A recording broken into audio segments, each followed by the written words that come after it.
Bismillahirrahmanirrahim. Assalamualaikum warahmatullahi wabarakatuh. Perkenalkan, saya Maulana Hamdan dari Prodi Fisika. Di sini saya akan menjelaskan etika peduli terhadap lingkungan. Pengertian etika lingkungan. Etika lingkungan berasal dari dua kata, yaitu etika dan lingkungan. Etika berasal dari bahasa Yunani, yaitu ethos, yang berarti adat istiadat atau kebiasaan. Lingkungan adalah segala sesuatu yang ada di sekitar manusia yang mempengaruhi kelangsungan kehidupan kesejahteraan manusia dan makhluk hidup lain, baik secara langsung maupun secara tidak langsung. Jadi, etika lingkungan merupakan kebijaksanaan moral manusia dalam bergaul dengan lingkungannya. Etika lingkungan diperlukan agar setiap kegiatan yang menyangkut lingkungan dipertimbangkan secara cermat sehingga keseimbangan lingkungan tetap terjaga. Adapun hal-hal yang harus diperhatikan sehubungan dengan penerapan etika lingkungan sebagai berikut. Yang ke-1, manusia merupakan bagian dari lingkungan yang tidak terpisahkan, sehingga perlu menyayangi semua kehidupan dan lingkungannya selain dirinya sendiri. 2. Manusia sebagai bagian dari lingkungan hendaknya selalu berupaya untuk menjaga terhadap pelestarian, keseimbangan, dan keindahan alam. Kebijaksanaan penggunaan sumber daya alam yang terbatas termasuk bahan energi. Yang ketiga, lingkungan disediakan bukan untuk manusia saja, melainkan juga untuk makhluk hidup yang lain. Di samping itu, etika lingkungan tidak hanya berbicara mengenai perilaku manusia terhadap alam, namun juga mengenai relasi di antara semua kehidupan alam semesta, yaitu antara manusia dengan manusia yang mempunyai dampak pada alam dan antara manusia dengan makhluk hidup lain atau dengan alam secara keseluruhan. Jenis-jenis etika lingkungan. Etika ekologi dangkal. Etika ekologi dangkal adalah pendekatan terhadap lingkungan yang menekankan bahwa lingkungan sebagai sarana untuk kepentingan manusia yang bersifat antroposentris. Secara umum, etika ekologi dangkal ini menekankan hal-hal sebagai berikut. Yang ke-1, manusia terpisah dari alam. Kedua, mengutamakan hak-hak manusia atas alam tetapi tidak menekankan tanggung jawab manusia. Yang ketiga, mengutamakan perasaan manusia sebagai pusat keprihatinannya. Yang keempat, kebijakan dan manajemen sumber daya alam untuk kepentingan manusia. Yang kelima, norma utama adalah untung rugi. Keenam, mengutamakan rencana jangka pendek. 7, pemecahan krisis ekologis melalui pengaturan jumlah penduduk khususnya di negara miskin. 8, menerima secara positif pertumbuhan ekonomi. Jenis-jenis etika lingkungan. Etika ekologi dalam adalah pendekatan terhadap lingkungan yang melihat pentingnya memahami lingkungan sebagai keseluruhan kehidupan yang saling menopang, sehingga semua unsur mempunyai arti dan makna yang sama. Secara umum, etika ekologi dalam ini menekankan hal-hal sebagai berikut. Yang ke-1, manusia adalah bagian dari alam. Yang kedua, menekankan hak hidup makhluk lain walaupun dapat dimanfaatkan oleh manusia, tidak boleh diperlakukan sewenang-wenang. Yang ketiga, prihatin akan perasaan semua makhluk dan sedih kalau alam diperlakukan sewenang-wenang. Keempat, kebijakan manajemen lingkungan bagi semua makhluk. Yang kelima, alam harus dilestarikan dan tidak dikuasai. Yang keenam, pentingnya melindungi keanekaragaman hayati. 7, menghargai dan memelihara tata alam. 8, mengutamakan tujuan jangka panjang sesuai ekosistem. 9, mengkritik sistem ekonomi dan politik dan menyodorkan sistem alternatif, yaitu sistem mengayomi sambil memelihara. Munculnya etika lingkungan ini memberi jawaban langsung atas pertanyaan mengapa terjadi kerusakan lingkungan, namun paling tidak dengan adanya gambaran etika lingkungan ini dapat sedikit menguraikan norma-norma mana yang dipakai oleh manusia dalam melakukan pendekatan terhadap alam ini. Dengan demikian, etika lingkungan berusaha memberi sumbangan dengan beberapa norma yang ditawarkan untuk mengungkap dan mencegah terjadinya kerusakan lingkungan.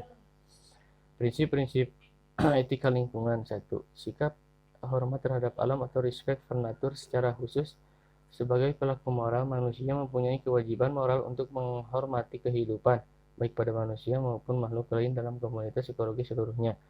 Hormat terhadap dalam alam merupakan suatu prinsip dasar bagi manusia sebagai bagian dari alam semesta seluruhnya. Kedua, prinsip tanggung jawab atau moral responsibility for nature Manusia sebagai bagian dari alam semesta bertanggung jawab untuk menjaganya. Kelestarian dan kerusakan alam merupakan tanggung jawab bersama seluruh umat manusia. Semua orang harus bisa bekerja sama bahu-membahu untuk menjaga dan melestarikan alam dan mencegah serta memulihkan kerusakan alam, serta saling mengingatkan, melarang, dan menghukum siapa saja yang merusak alam. 3. Solidaritas kosmik atau Cosmic Solidarity. Prinsip ini berfungsi sebagai pengendali moral untuk mengharmonisasikan manusia dengan ekosistemnya dan untuk mengontrol perilaku manusia dalam batas-batas keseimbangan kosmik. Solidaritas ini juga mendorong manusia untuk mengutuk dan menentang setiap tindakan yang menyakitkan binatang tertentu atau bahkan memusnahkan spesies tertentu. Yang keempat, prinsip kasih sayang dan kepedulian atau caring for nature. Prinsip ini tidak didasarkan pada pertimbangan kepentingan pribadi, tetapi semata-mata demi kepentingan alam. Dengan semakin peduli terhadap alam, maka manusia menjadi semakin matang dengan identitas yang kuat. 5. Prinsip no harm.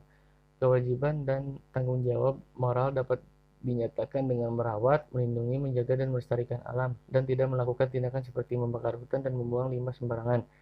6. Prinsip hidup sederhana dan selaras dengan alam. Prinsip ini menekankan pada nilai, kualitas, cara hidup yang baik, bukan menekankan pada sikap rakus dan tamak. Ada batas untuk hidup secara layak sebagai manusia yang selaras dengan alam. 7. Prinsip keadilan. Dalam prinsip ini, kita perlu memperhatikan kepentingan masyarakat adat secara lebih khusus karena dalam segi pemanfaatan sebagai daya alam dibandingkan dengan masyarakat modern akan kalah dari segi permodalan, teknologi, informasi, dan sebagainya, sehingga kepentingan masyarakat sangat rentan dan terancam. Kedelapan, prinsip demokrasi. Prinsip ini terkait erat dengan hakikat alam, yaitu keanekaragaman dan pluralitas. Prinsip ini sangat relevan dengan pengambilan kebijakan di bidang lingkungan dan memberikan garansi bagi kebijakan yang pro lingkungan hidup. Dalam prinsip ini tercakup beberapa prinsip moral lainnya, yaitu 1. Demokrasi menjamin adanya keanekaragaman dan pluralitas yang memungkinkan nilai lingkungan hidup mendapat tempat untuk diperjuangkan sebagai agenda politik dan ekonomi yang sama pentingnya dengan agenda lain.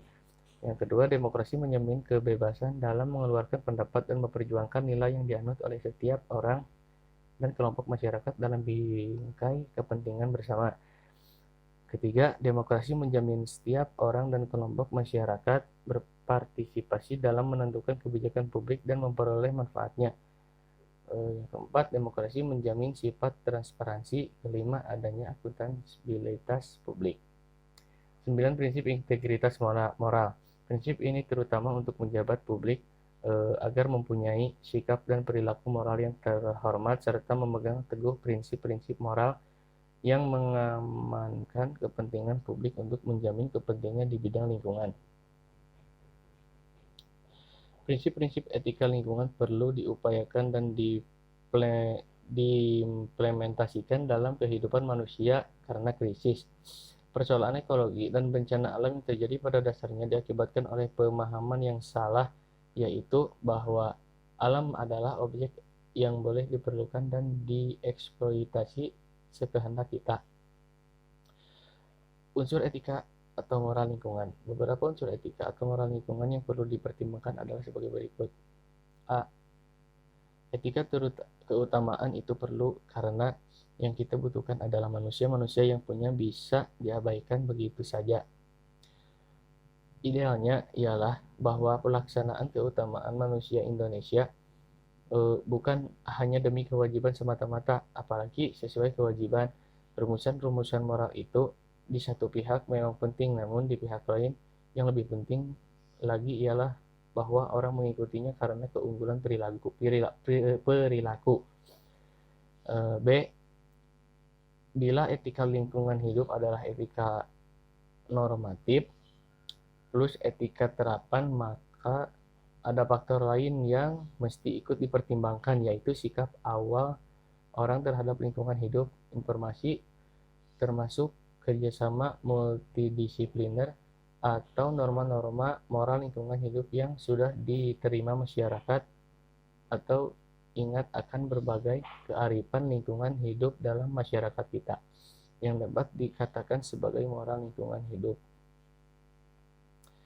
Yang ketiga, etika lingkungan hidup tidak bertujuan menciptakan apa yang disebut oleh Eko 002 Paskim atau Pasis Lingkungan pinjam istilah Tondage pada tahun 1996, artinya dengan dan atas nama etika seolah-olah lingkungan hidup adalah demi lingkungan hidup ini tersendiri dengan risiko apapun lingkungan hidup perlu dilindungi. Dari segi etika yang bertujuan melindungi lingkungan dari semua malapetaka bikinan manusia.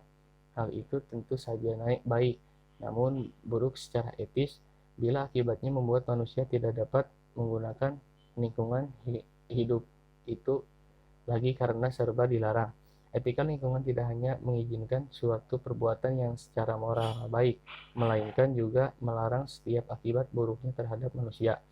Yang keempat, ciri-ciri etika lingkungan hidup yang perlu diperhatikan adalah sikap dasar menguasai secara berpartisipasi, menggunakan sambil memelihara, belajar menghormati lingkungan hidup dan kehidupan, kebebasan dan tanggung jawab berdasarkan hati nurani yang bersih, baik untuk generasi sekarang maupun bagi generasi yang akan datang. Yang juga penting adalah soal orientasi dalam pembangunan, yakni tidak hanya bersifat homosentrik yang sering tidak memperhitungkan ecological externalities, melainkan juga ekosentris. Pembangunan tidak hanya mementingkan manusia, melainkan kesatuan antara manusia dengan keseluruhan ekosistem atau kosmos. Penerapan etika lingkungan. Penerapan etika lingkungan hidup. Sikap ramah terhadap lingkungan hidup harus bisa menjadi satu kebiasaan yang dilakukan oleh setiap manusia dalam menjalankan kehidupan, baik dalam lingkungan keluarga, sekolah, dan lingkungan masyarakat. Beberapa hal yang dapat dilakukan dalam membudayakan sikap tersebut antara lain: lingkungan keluarga. Lingkungan keluarga adalah salah satu tempat yang sangat efektif menanamkan nilai-nilai etika lingkungan. Hal itu dapat dilakukan dengan 1. Menanam pohon dan memelihara bunga di pekarangan rumah. Setiap orang tua memberi tanggung jawab kepada anak-anak secara rutin untuk merawatnya dengan menyiram dan memberi pupuk. 2. Membiasakan diri membuang sampah pada tempatnya. Secara bergantian, setiap anggota keluarga mempunyai kebiasaan untuk menjaga kebersihan dan merasa malu jika membuang sampah sembarang tempat. 3. Memberikan tanggung jawab kepada anggota keluarga untuk menyapu rumah dan pekarangan rumah secara rutin. Lingkungan sekolah. Kesadaran mengenai etika lingkungan hidup dapat dilakukan di lingkungan sekolah dengan memberikan pelayanan mengenai lingkungan hidup dan etika lingkungan melalui kegiatan ekstrakurikuler sebagai wujud kegiatan yang konkret dengan mengarahkan pada pembentukan sikap yang berwawasan lingkungan seperti pembahasan atau diskusi mengenai isu lingkungan hidup. 2. Pengolahan sampah. 3. Penanaman pohon. 4. Penyuluhan kepada siswa. 5. Kegiatan piket dan Jumat bersih. Lingkungan masyarakat. Pada lingkungan masyarakat, kebiasaan yang berdasarkan pada etika lingkungan dapat ditetapkan melalui 1. Membuang sampah secara berkala ke tempat pembuangan sampah. Kesediaan untuk 2. Kesediaan untuk memisahkan antara sampah organik dan sampah non-organik. 3. Melakukan kegiatan gotong royong atau kerja bakti secara berkala di lingkungan tempat tinggal. 4. Menggunakan kembali dan mendaur ulang bahan-bahan yang masih diperbarui. Mungkin cukup sekian dari presentasi saya. Mohon maaf bila ada kesalahan. Wabillahi taufiq wal hidayah. Wassalamualaikum warahmatullahi wabarakatuh.